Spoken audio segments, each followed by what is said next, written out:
Matinale. Les titres de cette édition, Covid-19, Ziguinchor enregistre son premier cas issu de la transmission communautaire. Les autorités annoncent une batterie de mesures pour éviter la propagation du virus. Les marchés de Ziguinchor seront fermés tous les jours à partir de 14h.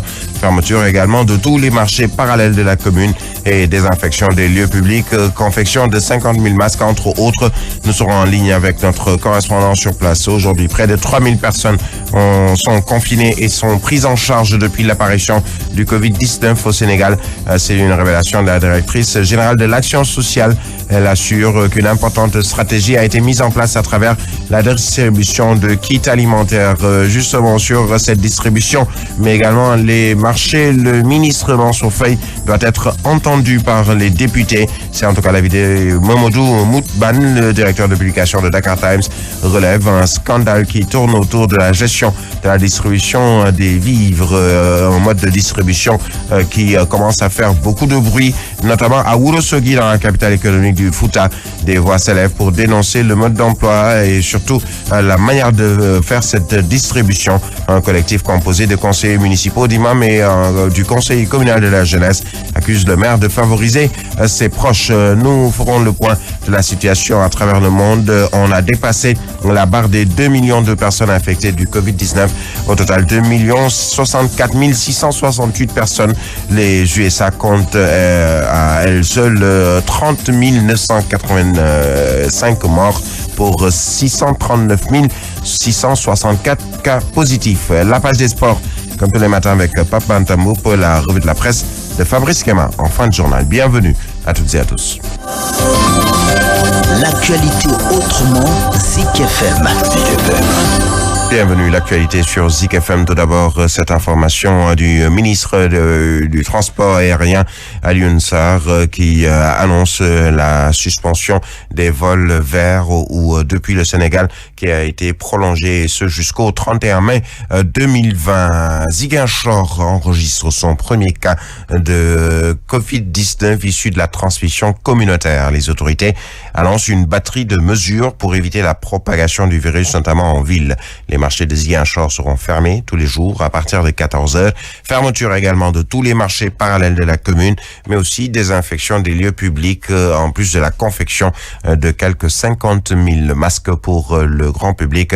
La correspondance à Ziguinchor d'Abdourahmane Diallo. Déception et désolation, ce sont les sentiments qu'éprouve le maire de Ziguinchor après l'annonce du nouveau cas de coronavirus issu de la transmission communautaire. Oui, ce sont des sentiments de déception, des sentiments de désolation, parce que nous avions pensé qu'on avait déjà de la victoire. Près de 90 individus, tous des contacts du malade, sont mis en quarantaine à Ziguinchor et suivis par les services de santé. Déjà mettre en quarantaine près de 90 personnes yoo xam ne am nañu jot ni nekkoon nañu en contact koo xam ne moom mooy cas communautaire. Face au danger qui guette sa population, Abdoulaye Baldé annonce une batterie de mesures pour limiter la propagation de la pandémie à Ziguinchor. Faire de telle sorte que les marchés qui sont les lieux où l'ensemble le plus de personnes soient fermés, maintenant non pas à 7h mais à 14h. Nous allons aussi continuer les opérations de saupoudrage dans les marchés et puis de désinfection de tous ces lieux-là, mais aussi fermer tous les marchés qui sont des marchés parallèles dans la commune. À côté de ces mesures, 50 000 masques seront confectionnés par la mairie en partenariat avec l'association des tailleurs de Ziguinchor. Des masques qui seront mis à la disposition des services de santé, des agents de la sécurité ainsi qu'à une frange de la population. Abdourahmane Diallo, Ziguinchor, Zik FM. Abdourahmane Diallo, sachez que au Sénégal, seules 5 régions sont pour le moment épargnées par le Covid-19. Il s'agit des régions de Kédougou, Kaolack, Kaffrine et Sédhiou. Dakar remporte la palme avec 207 cas de personnes testées positives. La capitale du Niambour, Louga, est la deuxième région la plus affectée. Entre autres, on retrouve Diourbel avec 27 cas, Thiès 26 cas depuis le début, Tambacounda 9 cas, Kolda 7 cas, Saint-Louis 5, Ziguinchor 4 et et Fatick, 1 cas. Près de 3000 personnes sont confinées et ont été prises en charge depuis l'apparition du Covid-19 au Sénégal. C'est une révélation de la directrice générale de l'action sociale. Elle assure qu'une importante stratégie a été mise en place, notamment à travers la distribution de kits alimentaires. Le docteur Aram Topsen soutient d'ailleurs avoir rencontré certaines difficultés, même si assez maigres, avec les moyens mis en place par le ministère de la Santé. Ces explications au micro de Ndeye Mendao. Le nombre de confinés actuellement, c'est 2961. Le nombre de cas, de l'argent, franchement, moi, j'aime pas parler beaucoup de ressources. On y va avec les ressources quand même du ministère de la Santé et de l'Action sociale. Et nous avons une sorte de crédit revolving avec le DAGE qui nous octroie à chaque fois des crédits. Et à l'épuisement de ces crédits, on demande encore un autre crédit qui nous permet de continuer l'intervention. Le mode de distribution et surtout tout ce qui est autour de cette gêne aujourd'hui, on parle de manque de transparence dans le marché du riz et du convoyage des denrées.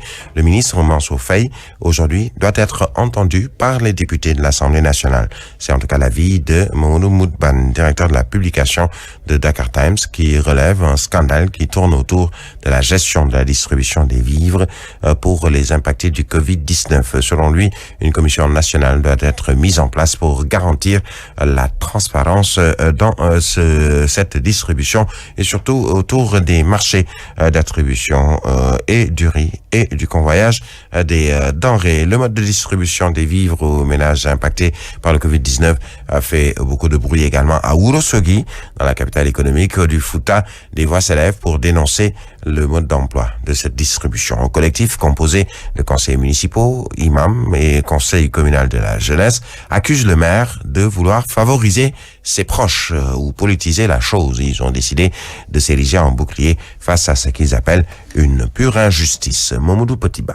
La distribution des vivres octroyés par l'État du Sénégal n'a pas encore commencé que la polémique enfle déjà à Ourossogui. Ce mercredi, un groupe composé de conseillers municipaux, d'imams et du conseil communal de la jeunesse a tenu un point de presse pour dénoncer le mode d'emploi de cette distribution. Abdoulaye Sy porte leur parole. On a eu l'occasion de se réunir ici pour essayer de lancer un message adressé particulièrement aux autorités pour leur faire part de la situation particulière de Ourossogui. Il s'est avéré que le don que le président de la République a voulu attribué à tout un chacun, à tout Sénégalais, nous a été parvenu d'une manière que nous avons jugé nécessaire de protester. Donc, monsieur le maire, comme il a toujours tendance à le faire, a pu monopoliser l'information. Il a étouffé l'information. On a fait des investigations, on a fait le travail de terrain et nous avons constaté que 80% de la population qui est censée être sinistrée ou bénéficiaire n'ont pas été tenus en compte. Le maire, maître Moussa Bokar Thiam, estime quant à lui que l'heure n'est pas à la polémique. Je réponds simplement que l'heure n'est pas à la polémique. Nous ne sommes pas dans le temps de la politique, nous sommes dans le temps de l'action. Le monde entier traverse une crise, le Sénégal traverse une crise. Nous, en tout cas, en tant qu'autorité administrative, nous jouons notre rôle de la manière la plus transparente possible, de la manière la plus claire possible.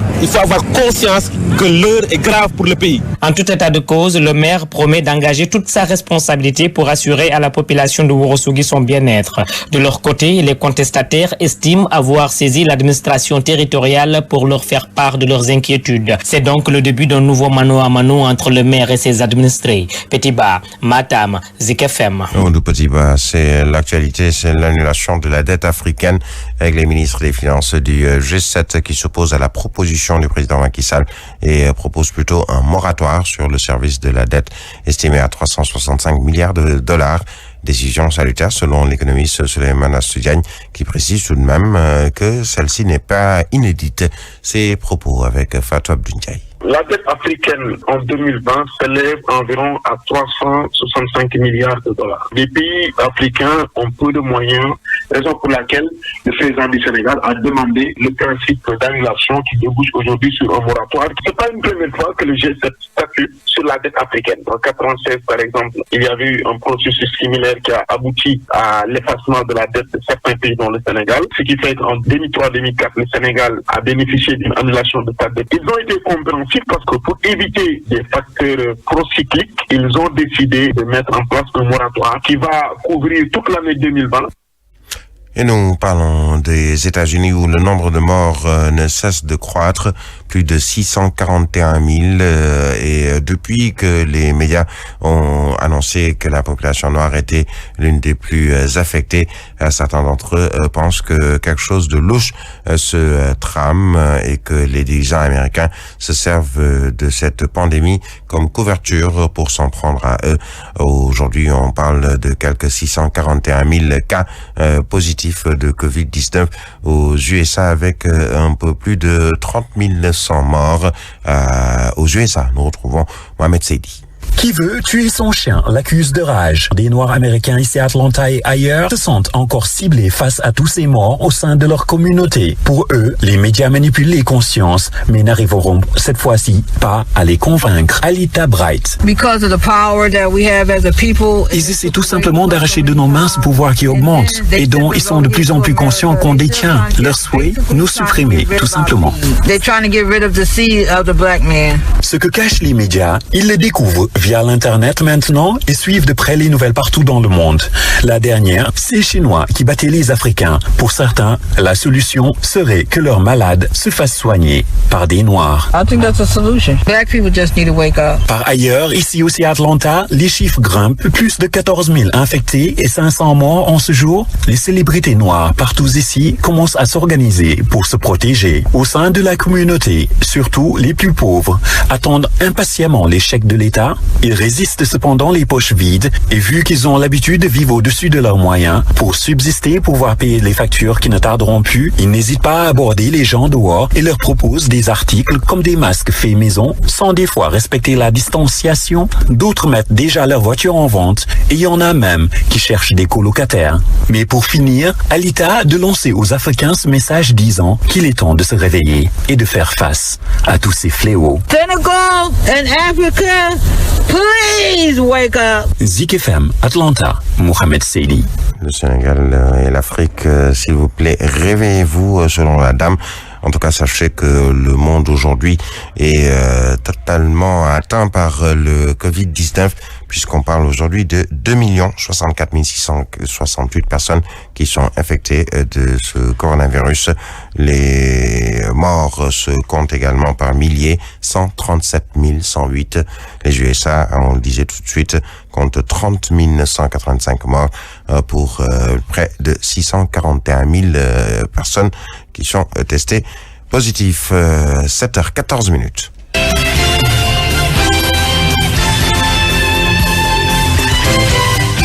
Actu Sport. Alors, dans ce studio pour nous présenter la page des sports, Pape Mantamouk, bienvenue, bonjour. Merci à vous, Ibrahim Touré, et bonjour. Premier cas de Covid-19 sur des chantiers du Mondial 2022 au Qatar. Oui, le Qatar a déclaré 5 cas de contamination par le nouveau coronavirus sur 3 chantiers de la Coupe du Monde de football 2022. Les premiers confirmés parmi le personnel employé sur les sites du Mondial 2022. Depuis le 6 mars, le Qatar a déclaré au total 7 décès du nouveau coronavirus et 3711 cas d'infection. Mais il n'avait rapporté jusqu'à présent aucun cas sur les chantiers du Mondial 2022 prévu au Qatar. Le comité d'organisation dit suivre les recommandations du ministère qatari de la Santé pour prendre en charge les cas contaminés, affirmant que les personnes infectées continueront de recevoir leur salaire et bénéficieront de soins de santé gratuits, selon le communiqué. Alors, Sepp Blatter, lui, suggère de retirer l'organisation du Mondial au Qatar pour les USA. Oui, l'ancien président de la FIFA, Sepp Blatter, a suggéré dans une interview parue dans le quotidien allemand Sport Bild de retirer au Qatar l'organisation de la Coupe du Monde de football 2022 pour la confier de préférence aux États-Unis. Les suspicions autour de l'attribution de l'édition 2022 au Qatar ont été relancées par des procureurs américains à l'issue d'une enquête évoquant la corruption de certains membres de la Fédération internationale de football. Selon sa version des faits, si cet accord pour le Mondial 2022 aux États-Unis a échoué, c'est à cause de l'interférence gouvernementale de Nicolas Sarkozy, alors président de la République française, lors d'un déjeuner avec Michel Platini, membre à l'époque du comité exécutif de la FIFA. Alors, nous parlons de la Bundesliga allemande. Aucun match public d'ici le 31 août. Le gouvernement allemand a annoncé hier un allongement des mesures de distanciation sociale jusqu'au 3 mai. Une décision qui n'arrange pas les affaires de la Ligue allemande de football qui espérait redémarrer le championnat dès le début du mois de mai. Même si les clubs ont déjà repris le chemin de l'entraînement, il faudra encore patienter pour assister à la reprise de la Bundesliga. Une assemblée générale de la Ligue allemande de football est programmée le 23 avril prochain pour prendre de nouvelles décisions. Birahim, c'est cette note qui met fin à cette page des sports. Merci à vous, Pape Mantaboup. 17 minutes après 7 heures. Savourez la revue de presse avec Bon Café. Bon Café, bonne journée.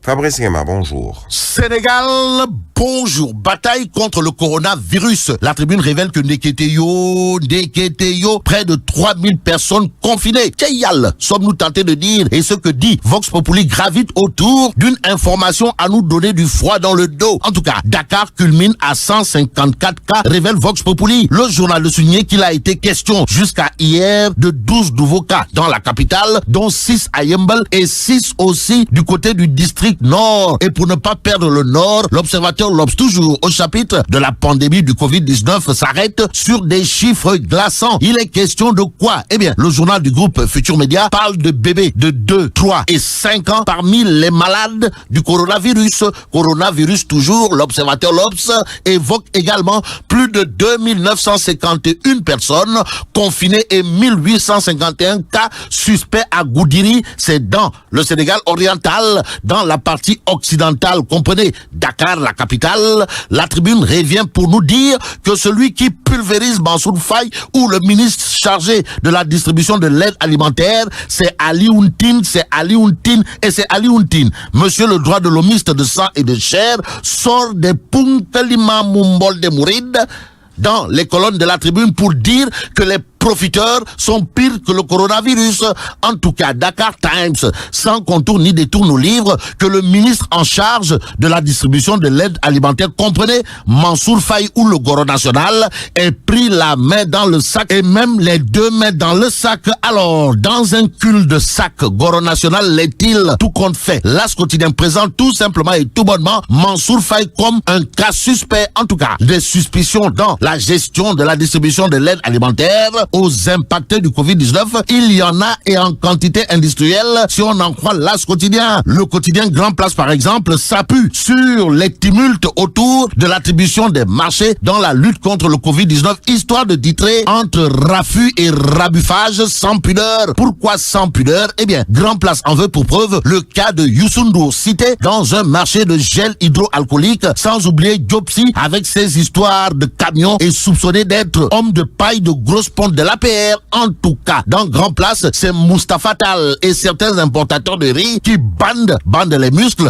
en criant au scandale. Scandaleux est également l'attribution du marché de convoyage des vivres selon Goro Kouma. D'après Grand Place qui révèle que le syndicaliste du secteur des transports terrestres et Sen Natango ne voit que du feu, et pour éteindre le feu issu des soupçons de Loubel et de Kopkatoukès de l'argent de l'aide alimentaire, il y a la société civile dans le Témoin quotidien. Le journal en effet révèle que la société civile met en garde Macky Sall, et comme il est dit un homme averti en vaut deux, le Témoin quotidien nous renseigne que la société civile exige la mise en place rapide et consensuelle du comité de pilotage du fonds dénommé Force Covid-19. En attendant que cela ne tombe dans l'oreille d'un sourd, retenons d'après le Témoin quotidien que Valdiodio Ndiaye et Moundiaï Sissé dénoncent la mise à disposition du ministre Mansour Faye de fonds collectés auprès de tous les Sénégalais. Aux Sénégalaises et aux Sénégalais, l'évidence nous livre la déclaration de la société civile sur le tollé du riz, à savoir,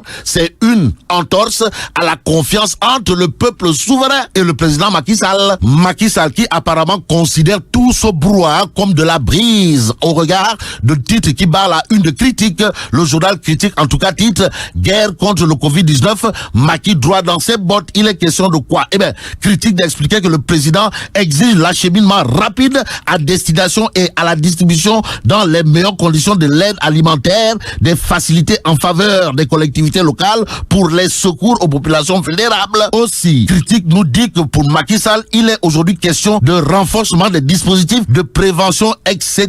En attendant, intéressons-nous à Direct News qui titre « Non-participation à l'effort de guerre contre le coronavirus, les éclairages du patronat hôtelier ». En tout cas, d'après Direct News, les hôteliers considèrent à plus d'un titre que c'est irresponsable de profiter d'une telle situation pour s'attaquer à des hommes d'affaires qui œuvrent dans le secteur. Aussi, retenons d'autres propos des hôteliers qui réagissent face aux fausses accusations autour de leur non-participation à l'effort de guerre contre le coronavirus en déclarant « S'il n'y a pas d'activité dans les entreprises, il ne peut pas y avoir de travail ni de production ». En attendant, retenons, d'après justement les hôteliers dans Direct News, l'État va renforcer le crédit du secteur touristique à hauteur de 15 milliards de francs CFA, mais ce sont des prêts et non des dons. Détoile. Waouh. Que retenir d'autre dans cette histoire à lire dans Direct News, sinon 50 000 francs CFA pour une pension complète selon le patronat. Eh ben, Ndaoulourei, à ceux qui disent que les hôteliers n'ont pas participé à l'effort de guerre contre le coronavirus, Direct News nous livre la réaction des accusés, à savoir, au-delà de céder les sites d'hébergement, les hôteliers ont mis la main à la poche. Ça veut dire quoi? Eh bien, ça veut tout simplement et tout bonnement dire, d'après Direct News, que les accusations portées contre les hôteliers et leur non-effort de guerre contre le coronavirus relèveraient de Wahoupitch. En attendant, terminons avec Libération. Le journal révèle les vérités du professeur Seydi. Il s'agit de quoi? Eh bien, de ce que déclare à haute et intelligible voix le professeur Seydi, à savoir, les cas communautaires constituent une source d'inquiétude. Que retenir à ce sujet? Sinon, ce que nous livre Libération, à savoir l'éventualité du confinement lié à la floraison des cas communautaires. Et là, bon, vive le Sénégal. Voilà, 23 minutes après 7 heures, la revue de la presse de Fabrice Kema met un terme à ce journal. Merci à Daoud Djiba qui a assuré la mise en œuvre. L'édition que vous a proposée Birahim Touré. L'actualité revient à 8 heures. Retrouvez Mantoulaye Chouboundoy pour le journal en Wolof. La suite des Zik matinales, c'est dans un instant. À tout de suite.